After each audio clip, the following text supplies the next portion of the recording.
একটা যুদ্ধ থেকে ফেরার পথে মরুভূমির মাঝখানে সেনাবাহিনীকে থামিয়ে আল্লাহর হাবিব সাল্লাল্লাহু আলাইহি ওয়া আলিহি ওয়াসাল্লাম বিশ্রামের ঘোষণা দিলেন যে তোমরা একটু বিশ্রাম নাও। তো উনি একটা গাছের নিচে বিশ্রামের জন্য গেলেন এবং সেখানে গাছের ডালে ওনার তলোয়ারটা ঝুলিয়ে রাখলেন, ঝুলিয়ে বিশ্রাম নিতে লাগলেন, ঘুমিয়ে পড়লেন। হঠাৎ এক বেদুইন এসে রাসূল সাল্লাল্লাহু আলাইহি ওয়াসাল্লামের এই কোষবদ্ধ তলোয়ারটা কোষমুক্ত করে এরকম হাতে নিল। রাসূল সাল্লাল্লাহু আলাইহি ওয়াসাল্লাম ঘুম থেকে জেগে উঠলেন। এবার বেদুইন বলতে আরম্ভ করলো, এই মুহাম্মদ, তোমাকে এবার কে বাঁচাবে বলো, এই তো আমার হাতে তলোয়ার।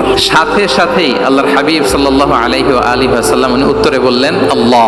কোনো চিন্তা ভাবনা নাই যে ওরে আঘাত করা যায় কিনা পাল্টা, বা কোনোভাবে ওর কনফিডেন্স ডাউন করা যায় কিনা, কোনো দিকে না তাকিয়ে কি বললেন? আল্লাহ।